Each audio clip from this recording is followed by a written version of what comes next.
I now would like to talk about Nomhlangano, I hope I'm saying that correctly, Beauty Mkhize. And this is an urban woman who became a rural woman because of love. She's still alive, fortunately. She's about my age. There's not much difference between the two of us. And recently she had a car accident, which made me very concerned about her because she broke her leg and it's still taking time to heal. So that's why I want to talk about her, because she played an incredibly powerful role in the resistance that Driefontein made against their being removed from their land.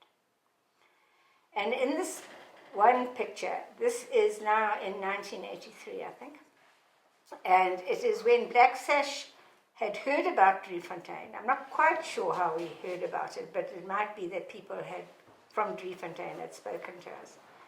And we had heard that the magistrate in Wakkerstroom was refusing to pay out pensions in Driefontein because, as I said before, they say you must go to where we are taking you and you will get your pension there. And of course people were confused and didn't understand, and also that they needed their pension where they were.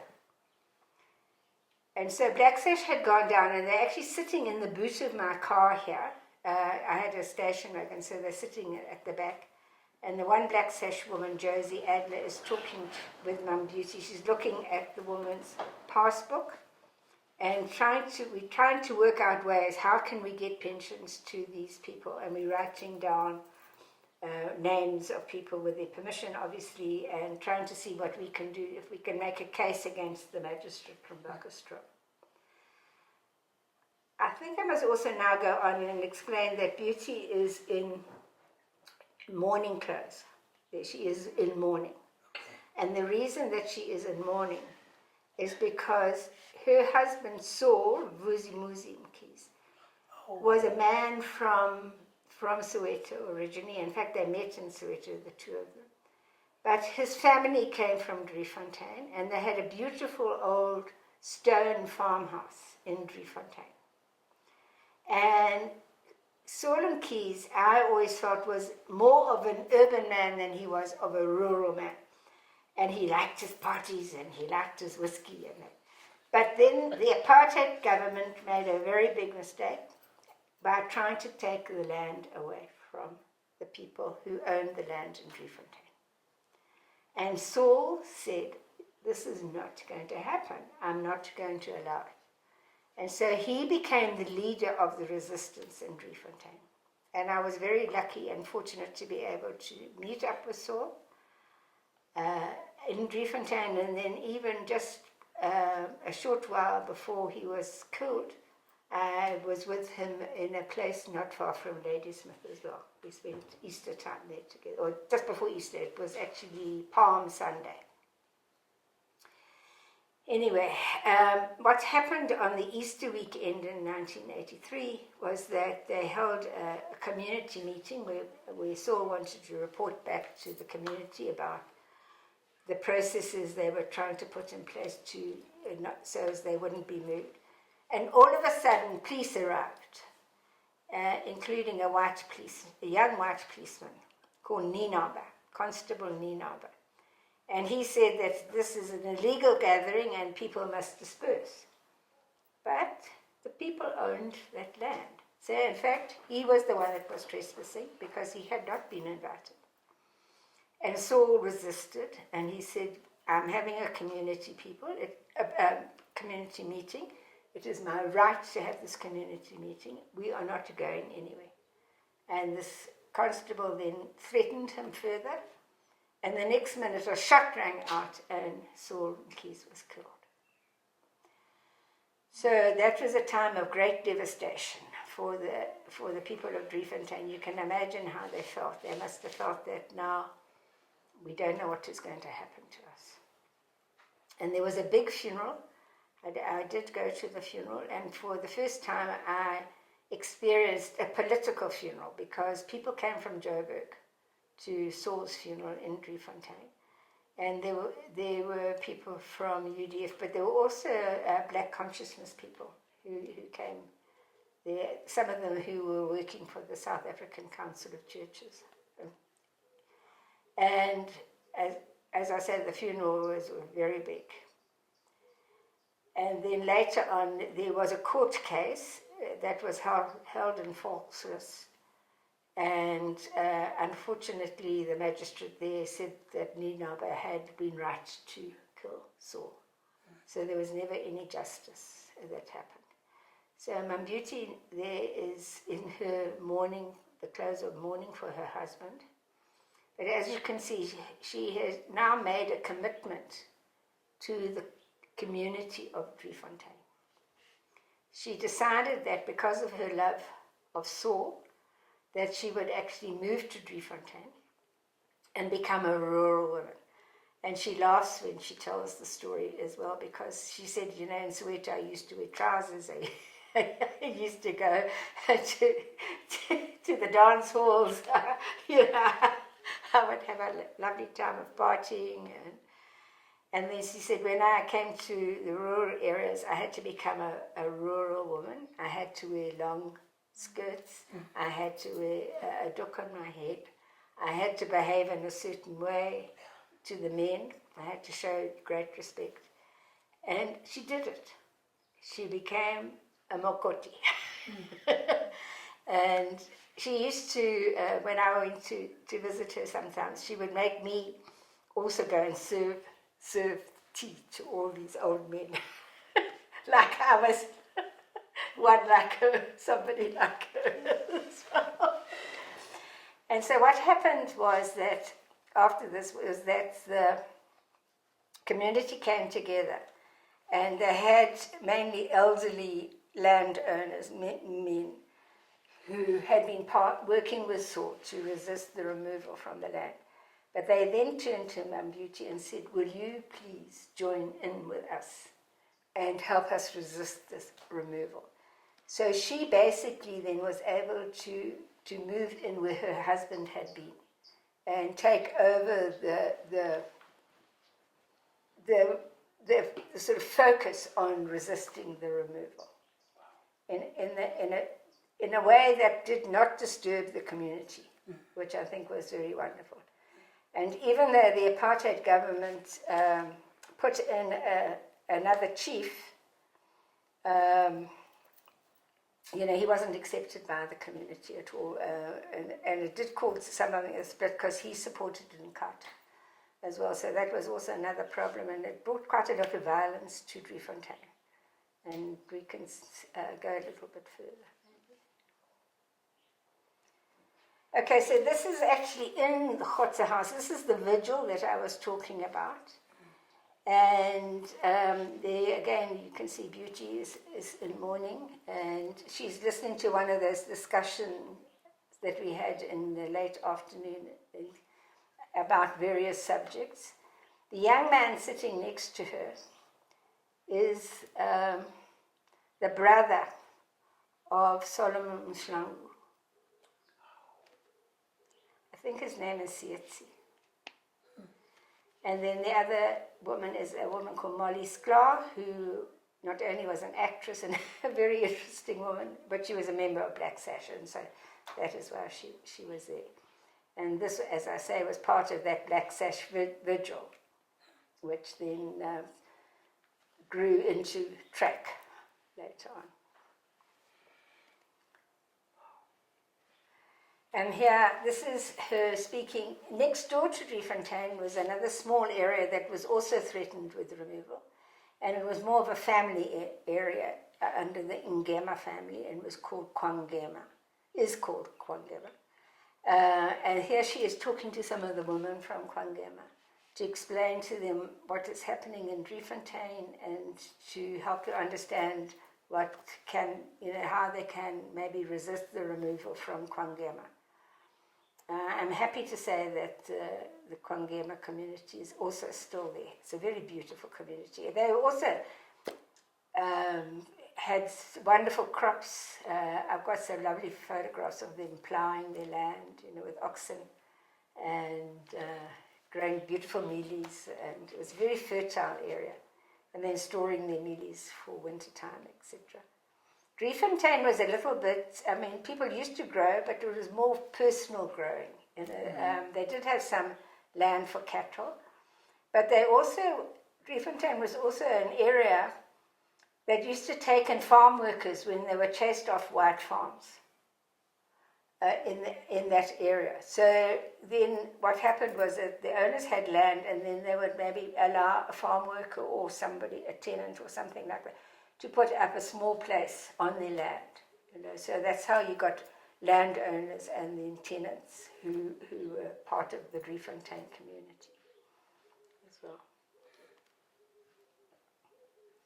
And this, I just love this picture of her because it shows her face so beautifully. And I went down there with another photographer, Paul Weinberg, and while Beauty was looking at Paul, that's where I was taking a picture from this side.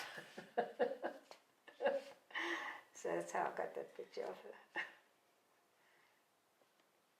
And here, this is when they went to Volksrust to listen to the court case against Constable Ninaber. And I must say it was a big experience. Black Sash people went down from Johannesburg to be with the Driefontein people who went there to give them some support. And the one time I went down, I stayed in Volksrust overnight. But when we went into that courtroom, there were quite a few other white people there who were supporting Constable Ninaber, family and friends. And as we walked in and sat down next to the Driefontein people, there was this that went on in the court. And you can really, and people were just scandalized, you know. They thought, no, we can't, how can this be? Yeah, and as I say, unfortunately, that was one case the Driefontein people didn't win. Because as far as I know, Constable Ninaber is still alive and working in whatever he's doing. I don't know. He was a young man at the time. Yeah. And then this is a photograph that I love very much because it's when she came out in mourning. And she's standing there in the ancestral doorway of Saul's family house. And you can see there's the, stopped.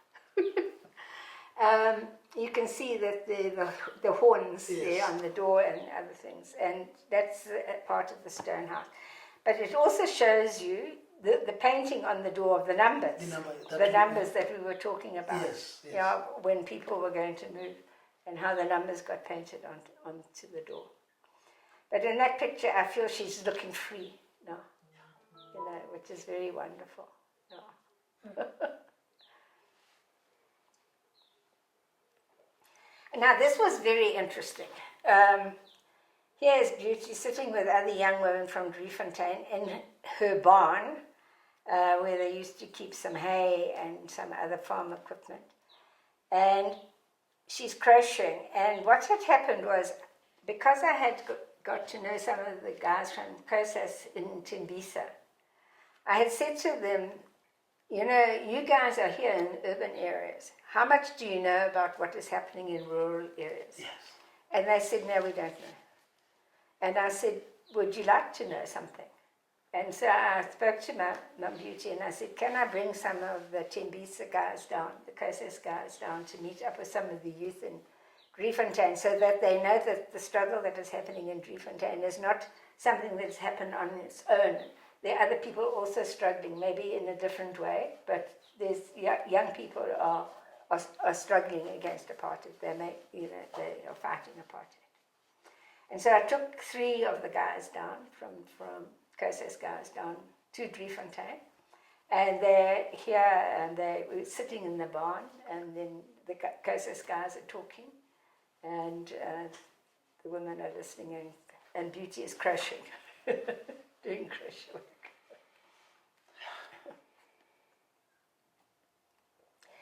Now here again, this is Aminka Claessens, who I mentioned earlier as the first field worker for TRAC. And this is a celebration that was held at Driefontein, because I mentioned before that often what rural communities needed was a clinic and some schools. Driefontein did have schools, but they needed a clinic. And so as part of the resistance, TRAC managed to raise money. I think TRAC and the South African Council of Churches managed to raise money so that they could build a clinic in Driefontein as a sign of resistance to the removal. And this is now part of the celebrations to open up this clinic. And here Beauty is talking, she's actually talking with a loudspeaker, but she's talking about the support that Aninka has given to the community so that they came to be able to build the clinic. So it's a lovely picture of one woman honoring another woman. Yeah. And here I mentioned before that there was this chief that was put into Driefontein that wasn't chosen by the people but was put in by the apartheid government. And there was violence, and a young man with the surname of Dlamini was killed, and this is his funeral in Driefontein. And here you can actually see Beauty running. The ANC was unbanned by this time, so they were able to wear an ANC t-shirt. But there are other women there who are part of the Rural Women's Movement, also running in the front of this funeral procession with the banners that they have, on their way to the graveyard to bury this young man.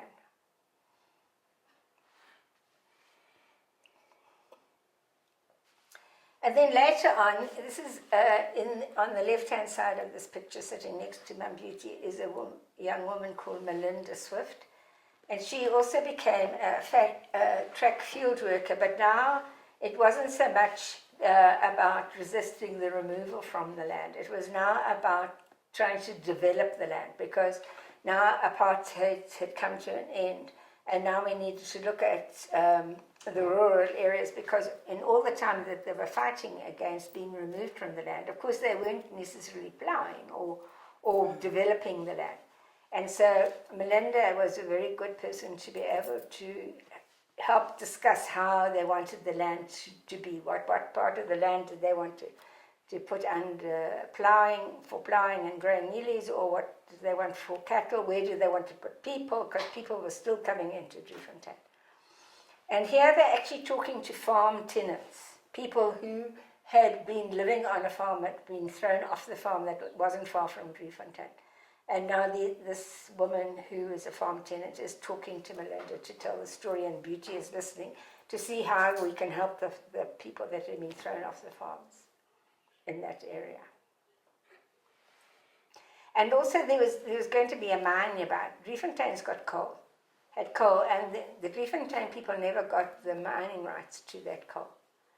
And it's something that I was discussing with somebody else recently who was also a farmer, and I said, well, how did the white farmers get the rights to the coal and to the minerals under the ground when the black people who had coal, and Driefontein had coal, and Mokgopa had diamonds, small little diamonds, why couldn't they get mineral rights? And well, it was apartheid that refused them the mineral rights. So now, unfortunately, it's not I don't think it's necessarily a good thing for Driefontein, because now huge trucks go through Driefontein all the time with the coal. Yeah. And it's not good for the environment, it's not good for people's health, it's quite dangerous for children crossing the roads and all of that. And also, those mines don't use local people to help them work the mines. They bring people from elsewhere so they can control people.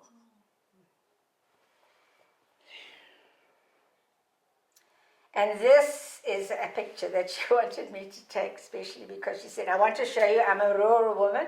I can take a bucket of water on my head. I mean, Driefontein now has water with taps, and you don't have to go to the streams that they used to have to go to before and bring the water with buckets. But no, so she wanted to show I'm a rural woman, this is me. Yeah, so that's Beauty's story, and she was also very much a committee member of the Rural Women's Movement, and also then later joined the movement for rural women. And she still, even though she's now actually got quite a bent back because she had a problem with her back and they did an operation, and I don't think they did it quite properly, or she didn't get the proper treatment after the operation, so she's quite stooped over. But she still goes out early in the morning to neighboring areas and helps people grow vegetables and teaches them, gives them workshops on how to plant and that sort of thing. I mean, I went with another track field worker who was also on the development side, and we went to the area and we phoned her and said, "Where are you? We're here near Driefontein." She said, "No, my darling, I'm somewhere. I'm doing a workshop. I'm busy."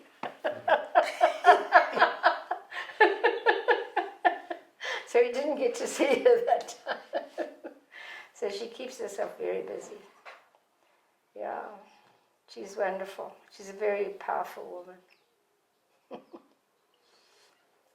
There also, the Mpumalanga government recognized that Saul was a man that they needed to honor, and they ended up putting up a statue in Driefontein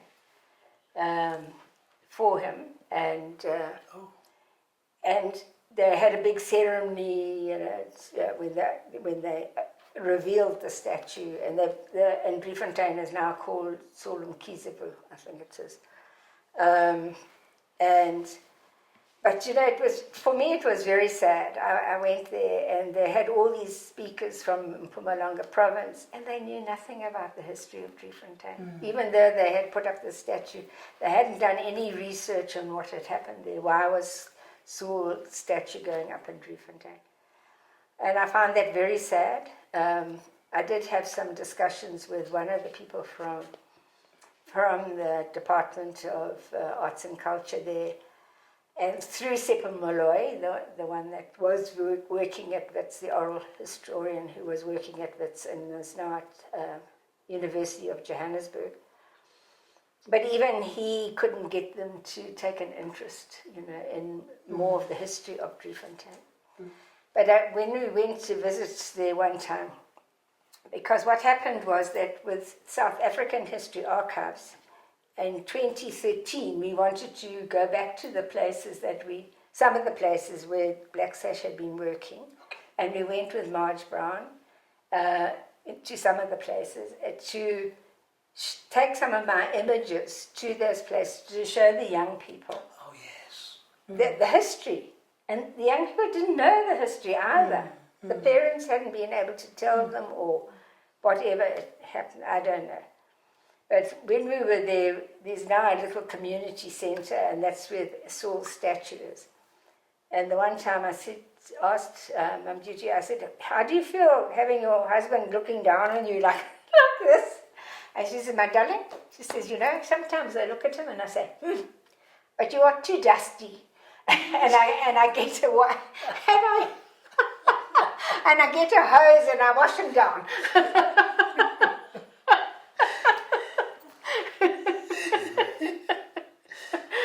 Yeah. So she is a woman with a fire in her spirit as well.